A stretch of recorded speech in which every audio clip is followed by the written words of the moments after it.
We're on the same side. When I woke up this morning, I was feeling pretty dangerous. Thinking about the past, thinking about the future. Oh, yeah, we're back. It's Draft Vice. Let's do it. You're right. You guys ready? It's the triple header edition. San Francisco 49ers, right? The Super Bowl runner-ups, if you will.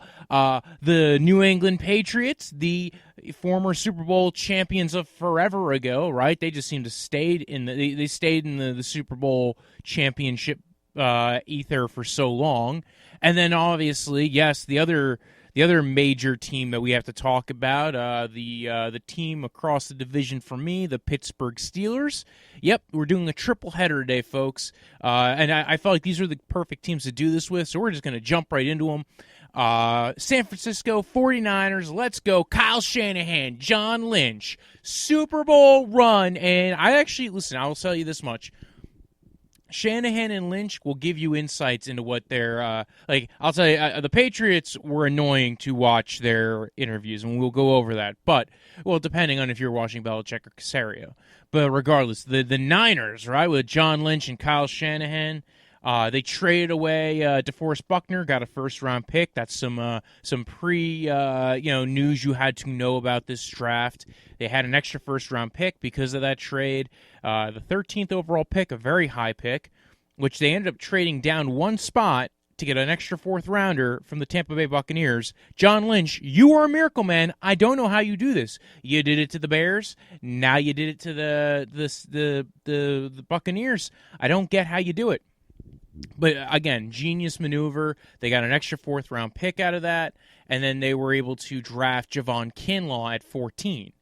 And then they ended up trading up from their second first-round pick 31, which ended up they trade up to 25 with the Minnesota Vikings to select Brandon Ayuk. So let's talk about these two players, right? Javon Kinlaw, man, he had a rise in this offseason, right? He went from being kind of like maybe possible day 2 prospect to late, day 1 kind of deal. And then, he had a surge, right? The Senior Bowl, everybody got to hear his story about being homeless and what he had to go through in his life. And then not only that, but, his tape matches up. He plays really well. He has some pass rush upside. There was some argument as to whether he was the best defensive tackle in this draft. If he was technically better than Derek Brown and what he can give you and the ceiling that he gives you compared to Derek Brown, there was some argument that he was the better defensive tackle prospect for some teams. The 49ers, they trade away Buckner, and with the exact same pick they got for Buckner, they got a cheaper guy on a rookie deal in Javon Kinlaw. He's going to come in there. He's going to be a part of a rotation. They made some deals the previous years. They even talked about why they were kind of low on assets going into this draft, right? They traded their second rounder in this draft for D Ford. They traded their third, and their fourth rounder in this draft and they swapped the fourth with a fifth rounder with the Denver Broncos for Emmanuel Sanders. So they went all the way from first round pick to fifth round pick. So that was why the trade back, the one spot to get a fourth rounder, worked really well. And in fact, I mentioned it before in the other podcast, the Buccaneers were looking to move even higher up. They were paying to move up one spot. Regardless, right? They got Javon Kinlaw here. They like him. They said the great equalizer is getting a guy being able to knock down the quarterback, right? And you have Bosa, and you have D Ford, and you have Eric Armstead, who you signed to a 5-year extension, $85 million deal. You have a D-line that is really good, and you have depth there. You have guys who have come in and played roles for you very well. And now you were going to have Javon Kinlaw there as well, who you hope to develop. You even have Solomon Thomas, who they did not pick up his fifth-year option. You have a good rotation here on this defensive line. And you didn't really lose much by losing DeForest Buckner. In fact, again, that was a guy who was coming up at the end of his deal, ended up getting extended when he got traded to the Colts. This was the best way that could have went. They basically replenished their interior, their defensive line depth, and it was perfect. Brandon Ayuk, wide receiver out of Arizona State. They had 3 guys they were willing to take at 13 or 14 or 15, in that range. And Ayuk was apparently one of those guys they were willing to take in that top 15 range. and they traded up from 31 to 25 to make sure they can get him because they had basically 2 guys left on their major first round board who they really liked. He was one of them. So when it came down to him falling far enough, they said, you know what, we'll take that 4th rounder we got from the Bucks, we'll trade up, we'll go ahead and we'll grab Brandon Ayuk. And they liked what he brought to the table, right? He they made a point about Herm Edwards' relationship with John Lynch. Kyle Shanahan thought he was one of the top receivers in this draft, if not the best receiver in this draft. He could do a bit of everything. He's strong, he's sturdy, he's got breakaway ability. They like his arm length. He didn't have a great combine, but he was coming off of an injury. So, but everything else, as far as his speed, he was coming off an injury, but his vertical, his wingspan, his 10-yard split were all elite, all in the 99th percentile. When you look at that ability to, be able to get up and get the ball, that explosiveness, I personally thought he had a couple of issues getting off of press that he will have, because you just didn't see him do it. I think he might have that issue going into the NFL. It's one of those things that we talk about is you don't get to see a guy sometimes in college do that. They mentioned his ability, his translation, to running a full route tree. He didn't necessarily run a full route tree, but they saw the things that he did well, how he'll fit in their offense. Got really good run after catch ability. If you've noticed this seems to be a theme in Kyle Shanahan's offense right now, is a lot of run after catch guys, whether it's Deebo Samuel, being able to just break away and catch a ball and go ahead and cause some missed tackles. Again, Brandon Ayuk's going to be a very similar player to Deebo Samuel, and then they also have Jalen Hurd, who does kind of a similar thing. They didn't, he didn't do everything, but he showed he has the potential to do everything. This is perspective. You're looking at some of these guys. And they didn't think losing the 4th was that big of a deal because when they looked at their board, they said, we don't think a guy in the 4th round is really going to be able to break into the starting lineup of this roster. So that extra 4th rounder will trade that, move up to 25, the one that we just got, and then be able to get a guy who we think is going to contribute right away. Keep in mind, in this draft, they do end up trading away Matt Breida. They do end up trading away Marquise Goodwin. And then they do trade for Trent Williams because Joe Staley retired. So they traded away a 5th and a future 3rd to draft Trent Williams, to basically get Trent Williams on a 1-year deal. And hopefully they might extend him towards the end of this year, or we'll see what happens after this year. Kind of intriguing, though, that they were drafting so high in the 1st round and they didn't go after an offensive lineman. Even if you were thinking you were going to get a guy like that, it's still very weird that was what they spent some of those picks on. They were really confident they were going to get that deal done with Washington. I guess because, again, Kyle Shanahan, maybe the Kyle Smith, maybe he has a better relationship with him than he did with Bruce Allen, Ron Rivera. Trent Williams might be more willing to go be with Kyle Shanahan, go to a Super Bowl potential, repeat offending team, especially also because Trent Williams knows Kyle Shanahan's system. He played with him down, he played for his father down in Washington. In fact, I believe it was Mike Shanahan's father who drafted Trent Williams. So now you're getting all these, they replace Marquise Goodwin with Brandon Ayuk. They and then those 2 first-round picks, they go a whole 3 rounds before they ever see another pick again. But those picks, those trades were big deals for them, right? Those were part of their draft too. Whether it was trading away Marquise Goodwin to the Eagles, they kind of need to make some room on the roster for receivers that they already have on the roster and be able to bring Brandon Ayuk in. They have Deebo Samuel, Jalen Hurd. They draft another receiver in the 7th round, Jawan Jennings out of Tennessee. They liked his tape, but they didn't. His combine didn't really match his tape. This is a guy you fell in love with based off of watching his tape, they said. And the reason why he's there in the 7th is, listen, he didn't perform athletically at the combine. He needs to prove to everybody that he can be what he can be on the field in the NFL like he was in college.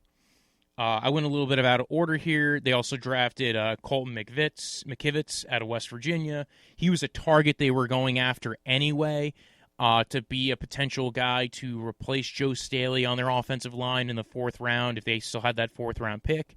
They And they also mentioned Sean Coleman and a couple of other players on their rosters, potential other options to replace Joe Staley as opposed to Trent Williams. They got really lucky that Trent Williams was available for what they were able to trade for him for. Again, they were targeting him. They felt like he had that tackle guard versatility. The more you watch, the more you like the guy. They also drafted Charlie Warner out of Georgia. They no longer have Brett Selleck. They need that kind of blocking tight end role, a guy to go along with George Kittle who can catch passes, who's not just a blocker, but is mostly a blocker. But you still have to have some pass catch ability because Kyle Shanahan said, listen, man, if you can't catch passes, you're basically a 6th offensive lineman. What good are you if you're a tight end who can't catch, right? Kind of a good thing to know.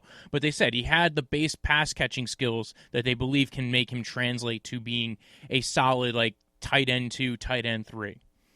And that was it. They drafted 5 guys. They traded for one more. They traded away 2 guys. Matt Breida, the speedster, is now down in Miami. And I think this was a really good draft for them, right?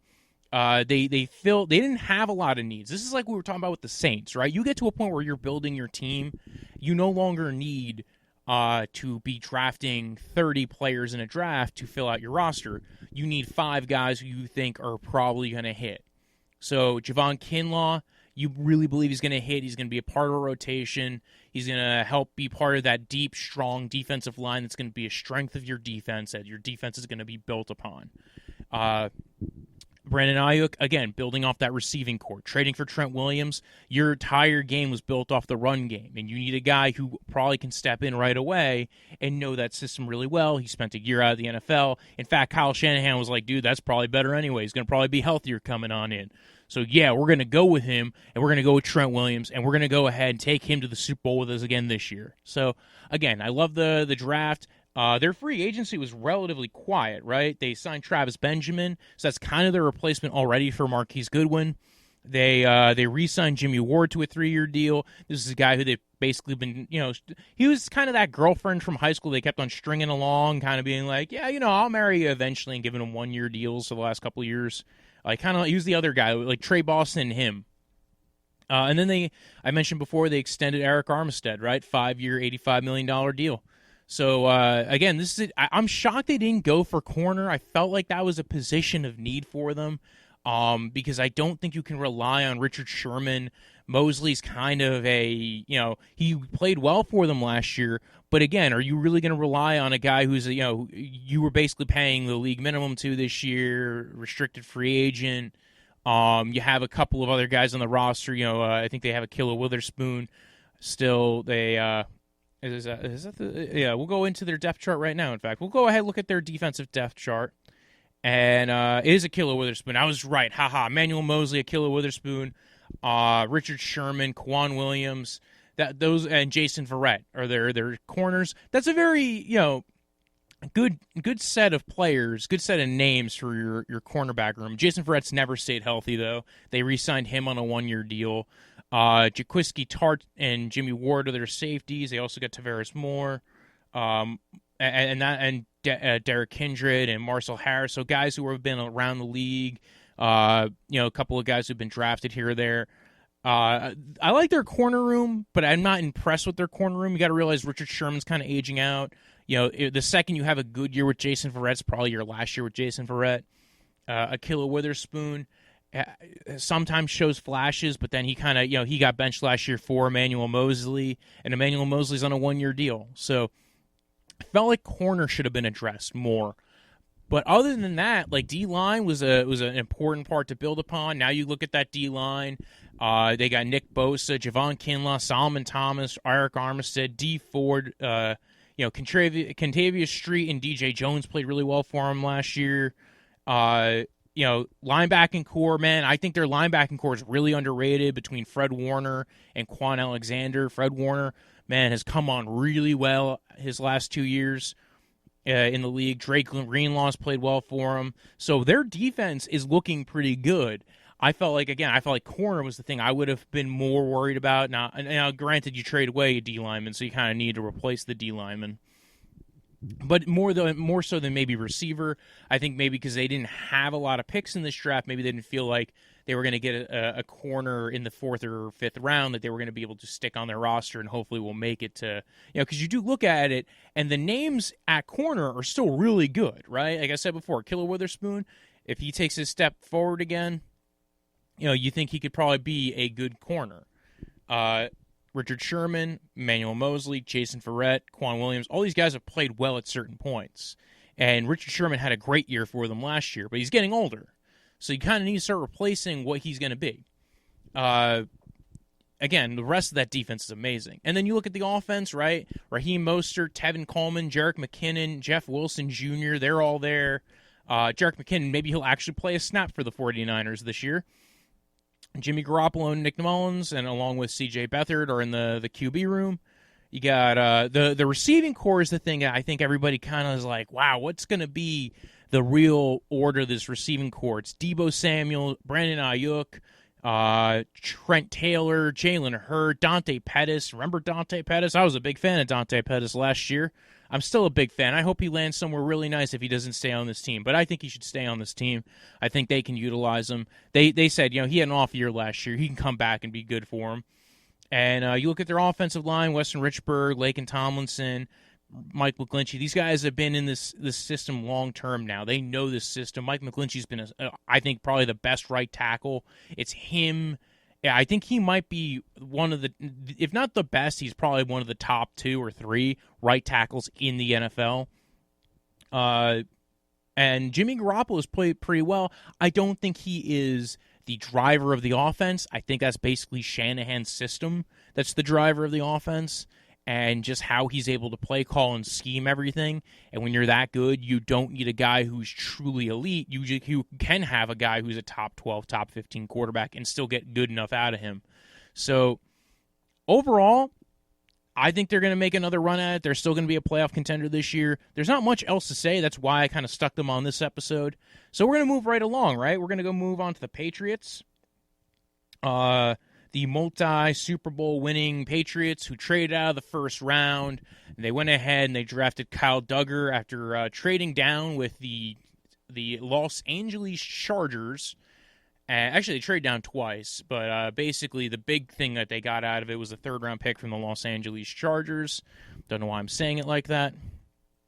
Quarterback, right? They lost Tom Brady in free agency.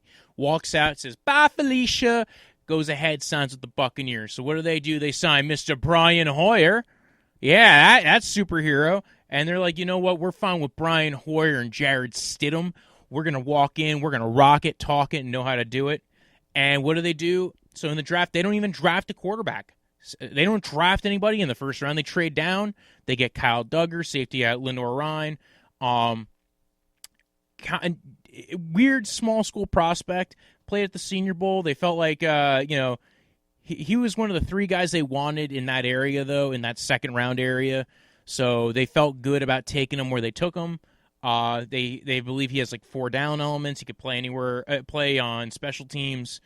He played well at his level of competition. When he went to the Senior Bowl, he played really well. He's smart. He works hard. He'll be able to handle what they give him.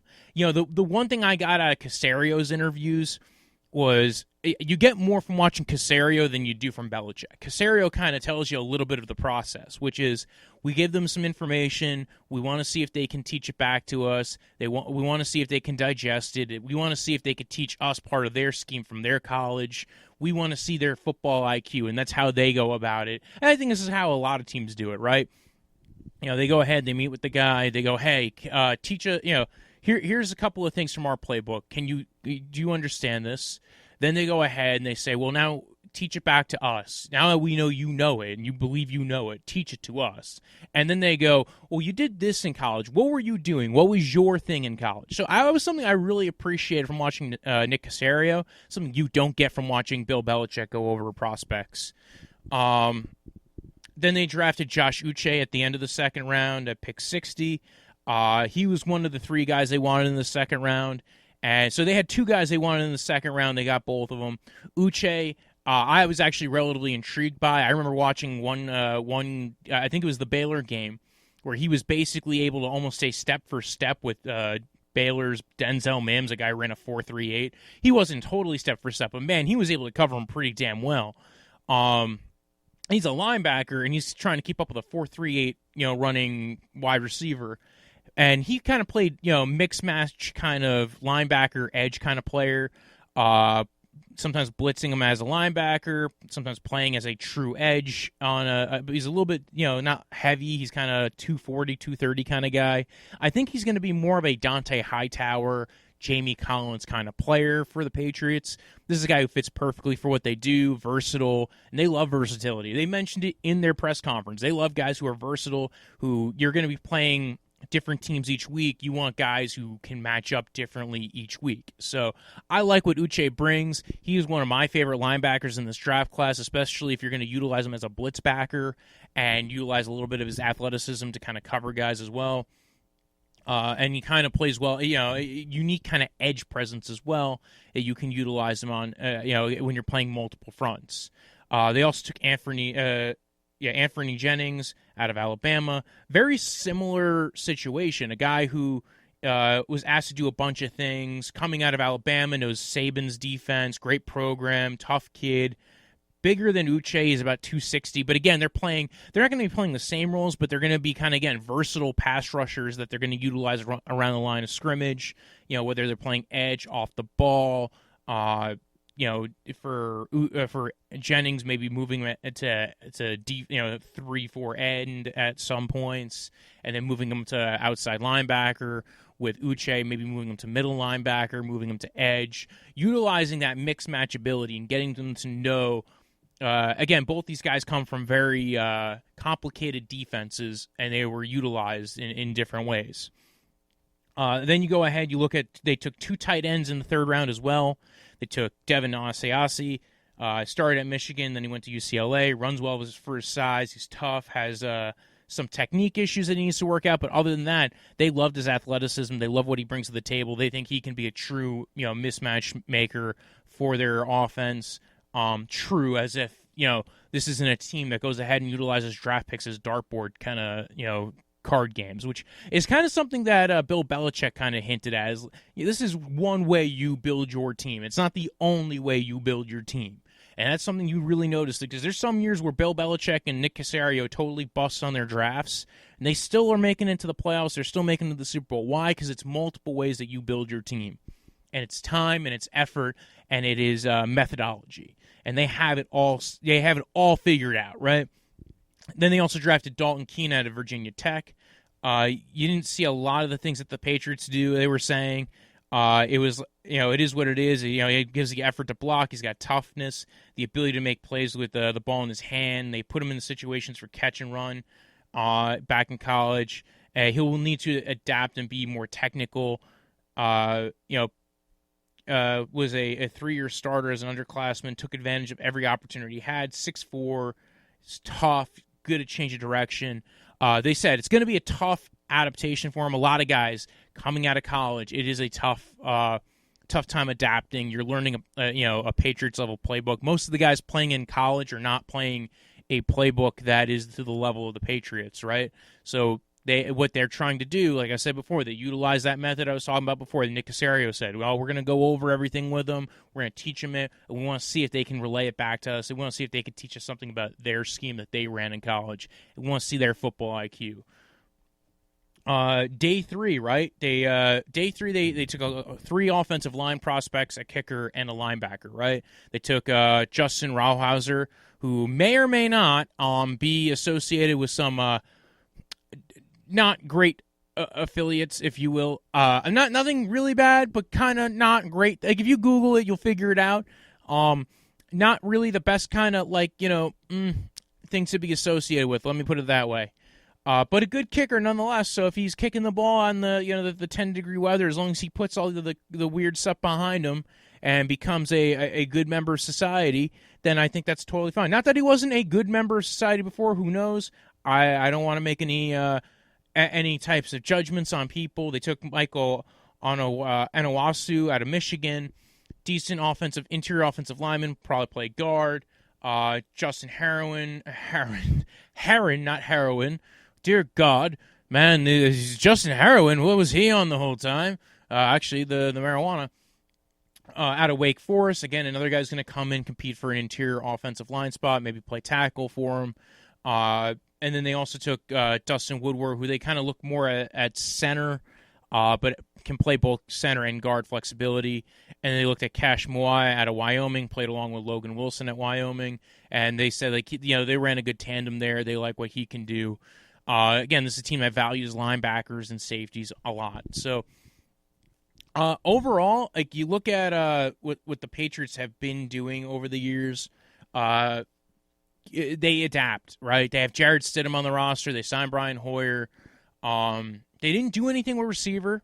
They kind of, their cornerback room's pretty good.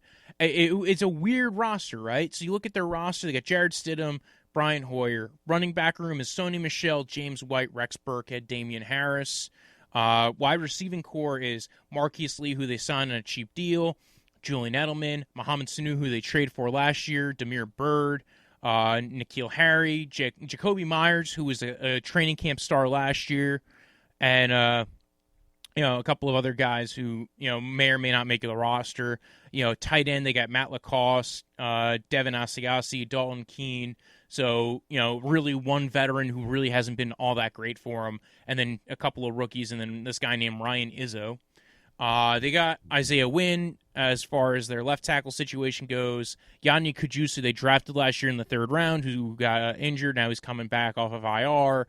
We'll see if he ends up playing for them. I liked Yanni Kujus last year. I think that was where he needed to go. It was a place that would let him develop behind their offensive line, maybe get him to play at right tackle. They still have Marcus Cannon. They got Joe Thuney at left guard, who they franchise tagged. They're paying $15 million to keep him, about $15 million. I think it might be a little bit lower than that. David Andrews is returning for center. They had Ted Karras leaving free agency. He went to Miami, and David Andrews was technically their starting center, but he had some blood clotting issues. And then Shaq Mason returns at right guard. So I mentioned this on other podcasts before, that they value that interior offensive line, and they kind of figure out that left tackle. They figure out their tackle spots a little bit more. Isaiah Wynn, first-round pick, who they took a few years ago, coming off a bad injury. Last year he started showing a little bit. Now you see maybe this year he can kind of, take the next step forward. Marcus Cannon, I think, is going to be okay. He's going to probably be a serviceable right tackle. You're hoping maybe Yadni Kujus competes for that right tackle spot. Plays really well, hopefully. And then they also have Hjalte Froholt, who they drafted last year as well. I think he's going to be he might compete for a spot. The only thing is their interior, their offensive line is actually pretty good, right? You mentioned it, David Andrews, Shaq Mason and Joe Thuney. Joe Thuney and Shaq Mason are really good guards, and then David Andrews was the guy you were hoping would come back and play center for you. Defensively, right? Lawrence Guy, Bo Allen, Dedrick Wise are all coming to be their starting three. They got Chase Winovich, who they drafted last year. I like Chase Winovich. They drafted him in the third round last year. I thought that guy was highly underrated. I think he showed a little bit last year. He's going to be, in that room with Josh Uche, a guy who he went to school with, who, again, then Anthony Jennings is going to be on this defensive rotation, Brandon Copeland. They have some very intriguing pieces, but again, a lot of their edge presence a lot younger. This is going to probably be where you hear of Chase Winovich stepping up, is going to be this year. Linebacking core, like I said before, Josh Uche, Dante Hightower, and they have a couple of other guys who are not as big names, like Jawan Bentley, John Simon, names that are there, but they're not really big, they're not the guys who you're going, oh, I feel so good with them at linebacker. But then again, this is Bill Belichick. He does not need the biggest names at linebacker. They also got Patrick Chung, Devin McCourty, and Jason McCourty on that back end, along with Stephon Gilmore, right? That was their starting back four, their starting back end last year. They all played really well. Patrick Chung, Bill Belichick, they go way back. They're best buds. They got Stephon Gilmore, the shutdown all-pro corner, or at least he should be. He's probably the best corner in the NFL right now. And then Jason McCourty's played really well for a guy who's in his 30s, who really didn't seem like he could play corner all those many years ago, but has played very well the last 3 years. It's shocking. It was like, how did somebody not notice this guy was playing corner? Devin McCourty, they re-signed. Kyle Duggar, I think he's there to kind of help try to replay. He's going to he's going to be learning this year. You're probably not going to see anything of Kyle Duggar this year, right? He's going to probably come on next year. Adrian Phillips is coming bae. Maybe they run some, be more of their nickel kind of guy. J.C. Jackson, Jonathan Jones, those guys are going to be playing big for them. Jojuan Williams, again, another guy who they drafted, who you're hoping to see what he can do. So overall, Patriots, you got the big question mark in the room with the quarterback situation. They don't have a lot of cap. They're kind of really up against it, so that's why I don't think they're going after any of the free agent quarterbacks. I think it's kind of a reset year for them. They want to see what they get out of Stidham and Hoyer, and then it might be Hoyer starts this year. We don't know. And Hoyer knows that system, and we saw Hoyer perform really well in that system. So maybe it ends up being that he turns it into maybe Bill Belichick turns this into a 10-win season with Brian Hoyer and Jared Stidham as his quarterbacks. I think it's going to probably be something to that. I mean, we saw Brian Hoyer do well with the Texans, right? And kind of do well with the Texans. We saw the Texans be a competitive team with Brian Hoyer and Ryan Mallett being their amalgamation of quarterbacks. Patriots are going to be intriguing. There is a question as to whether they're tanking or not. I don't know if I really believe that they're tanking, but I don't know what else you could really think of from looking at their roster. It's a roster. So, but then again, it's Bill Belichick. I can't count Bill Belichick out. It's not in me to do that, right? It's I don't know anybody who could. They don't have a quarterback, but then again, I've seen worse from Bill Belichick's quarterbacks. So let's move on, right? We are moving quick, right? We've gone through two. We've gone through two teams, everybody, and we burned through their drafts, and now we are down to the Steelers, right? The big, bad, ugly Steelers. You dirty rats. You kid my brother. You dirty rat Steelers. I'm kidding, everybody. I don't think they're dirty rats. I don't think they're all ugly. I'm not saying there might have been a tweet from me recently that might have implied some strangeness to it. Okay, let's move on, right? So Ben Roethlisberger's the quarterback. He's coming back. We finally saw him on video looking like, I don't know, he looked kind of cool, to be honest. I liked him with the beard when he's throwing the ball. Like at first, like when I was seeing the pictures pop up on the interwebs, it looked weird that he had this weird bushy beard, and like I'm like, he looks kind of like he's kind of in retirement mode. And then when you see him throwing the ball, he actually looked kind of good, man. He looked like he was in the zone, throwing it to Juju Smith-Schuster, who, by the way, I love Juju.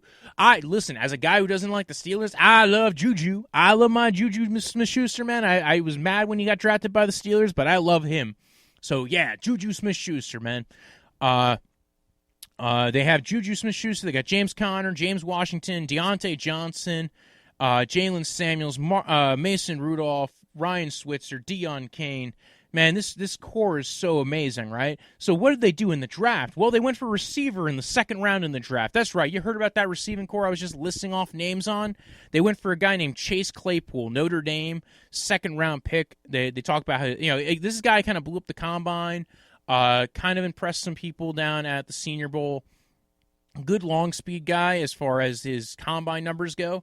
Not a really refined, a little bit more raw receiver. There was questions as to whether he was going to play tight end coming into the NFL. They liked his actually him in the special teams workouts and in the special teams practices. That's where they really got to some experience with him. They said, he's sharp, he's got great size, speed, competitiveness. The work on special teams at the Senior Bowl impressed them with their physicality. So they really liked him. This is a team, listen, Steelers hit really well on receiver, right? You even look at their receiving core now. The guys who they've drafted, Ryan Switzer, Chase Claypool, Ryan Switzer, Jalen Samuels, a running back, but kind of as a tight end, kind of as a halfback, kind of as a whatever. Juju Smith-Schuster, he was a second-round pick. James Washington was a third-round pick. Deontay Johnson was a third-round pick. They took, they were the ones who found Mike Williams and Antonio Brown. And I forget, there was definitely one other one as well. But they just seem to get these guys in the second and third round who they turn into real players. And part of it's knowing that you can coach guys up. So maybe they see skills, they see tools in this guy that they think can coach him up. So, again, a guy who maybe other people were not as high on, they look at it and see that the Steelers took him, and they go, you know what? I respect the Steelers when it comes to receivers. Just how it goes. Kind of agree with them on that. I'm more inclined. Deion Kane was a guy who was drafted. I think he was actually on the Colts a year or two ago.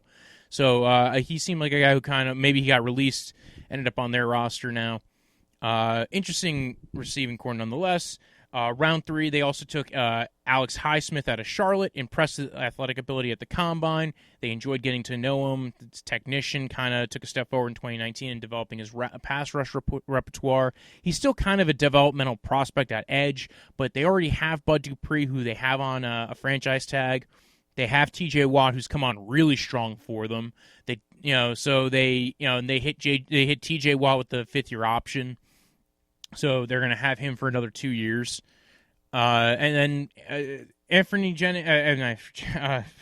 Alex Highsmith's going to come in. He's going to be part of a rotation and hopefully will be the replacement to Bud Dupree if Bud Dupree doesn't stay, although they are talking about a long-term deal with Bud Dupree. 4th round, they took Anthony McFarland out of Maryland. Good vision, good quickness. This is a guy who I loved watching his tape, man. He's a speedy dude. He's quick. He reminds me actually a bit of Devontae Freeman. If Devontae Freeman was on nitrous, he's like a fast Devontae Freeman. That's kind of what he is. Quick out of the backfield. I want to see if he can catch a little bit more as an NFL player. Just because I think that would be a great role for him in the NFL if he could utilize that ability in space to utilize him as that. But they also again, you could just utilize him as a Philip Lindsay kind of player.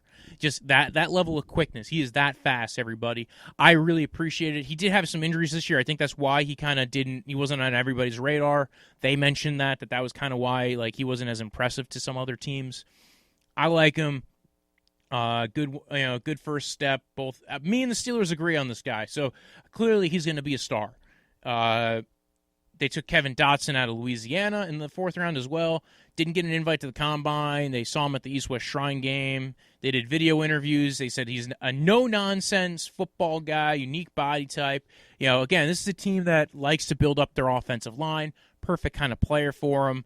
They were a little shocked that he didn't get to go to the combine, but they liked everything else they saw from him. They had him do a virtual workout for him as well. I kind of like where they're going with it. Again, I hate praising a team that my team plays against, but actually, as far as it goes, I actually like these last 2 guys a bit more than their first 2 guys. Not that I didn't like Alex Highsmith. I thought that was a good pick for the 3rd round for an edge rusher, a rotational guy. And then Claypool, again, you don't doubt the Steelers on receiver. So when you look at those 4 picks, it kind of makes you go, all right, I see where you're going here. Antoine Brooks Jr. out of Maryland was taken in the 6th round. They followed him for 2 years because they thought he was going to come out last year. They talked about his build, his body type, utilizing him as kind of a safety linebacker hybrid. He's 220 pounds, and they said, listen, that kind of body is useful in the NFL for what we want to use him for. Kind of a safety linebacker hybrid. And then they also kind of brought up that, the media brought up the connection to Maryland because of their connections with Maryland, because of the local location. Also, they have former coaches from there. Also, Tomlin's son goes there. And then Tomlin kind of disclosed, listen, we have inside information from other places, too. Just because you guys can put the dots together doesn't mean we don't have inside information with other schools. You guys are just getting lucky enough that you can see the inside information. You're going Tomlin's son goes there. Well, maybe Tomlin has some insight. Maybe their coach is from there too. Yeah, maybe the coach is from there too. Maybe the coach knows some things. Yes, that's true. But again, when you've been doing it as long as Tomlin has, as Tomlin pointed out, you make friends in different coaching staffs in college. So yes, it makes sense. They do have inside information, way more than I do, way more than probably a lot of the reporters do. So, and they're friends with a lot of these coaches. So, and then round 7, they took Carlos Davis out of Nebraska. Big, athletic defensive tackle. Ran a 4.79. He's 300 pounds.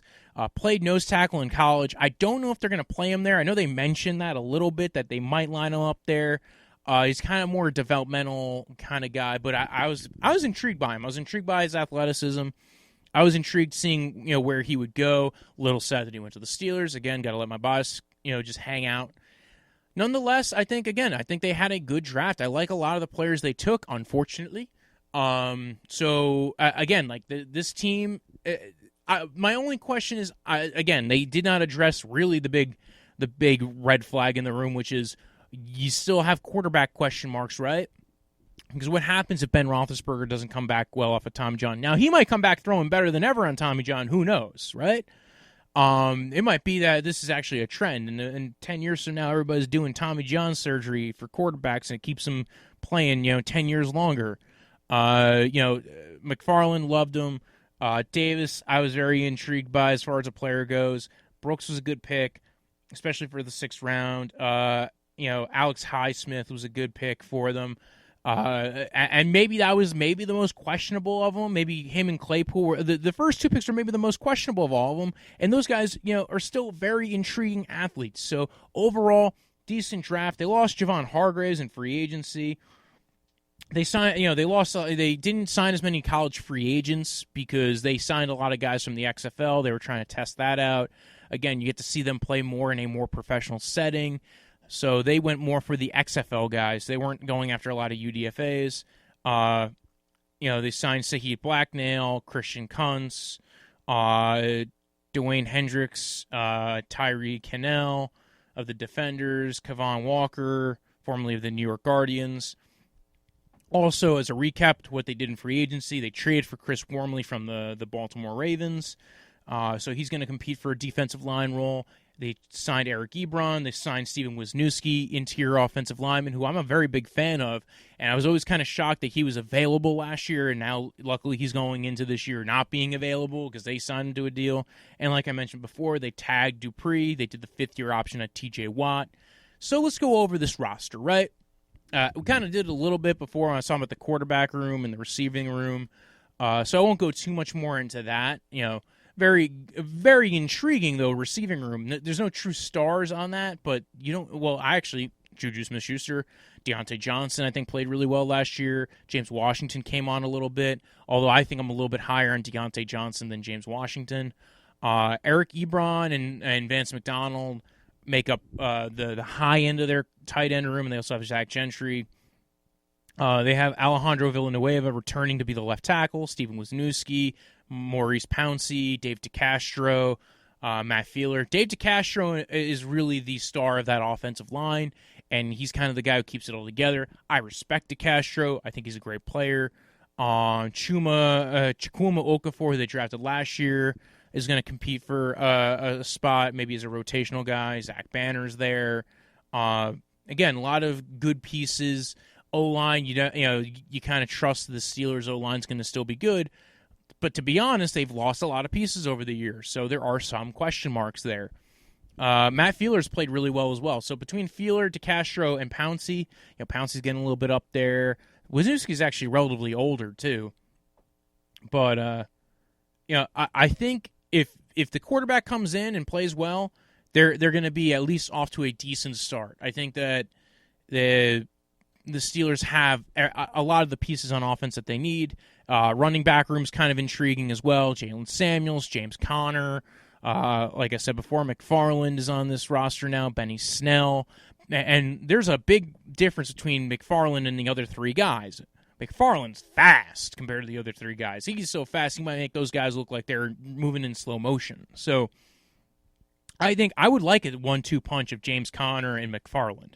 I'm intrigued by that. That might not be a thing that the Steelers end up doing, but I like I like that mixture, if you will. Defensively, right? They got Stephon Tuitt still. They lost Javon Hargraves, so now you're kind of looking at guys to replace him. Wormley, McCutters, like I mentioned before, the Davis, who they drafted.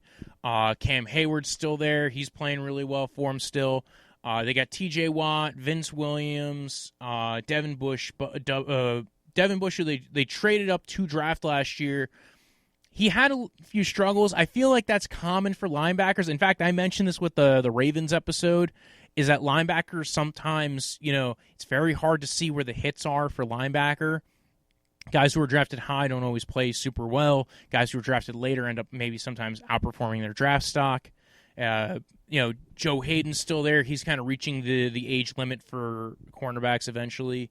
Minka Fitzpatrick, who they traded for last year, came in, played really well for them. Now he's going to probably be the stalwart to that defense. Steven Nelson, well, your cornerback room's okay, folks. It's not great. It's not amazing. You guys lost Artie Burns to free agency. I don't think you care about that because it was Artie Burns. You kind of got an okay performance out of him and Joe Hayden. You got Mike Hilton. You got Cam Sutton.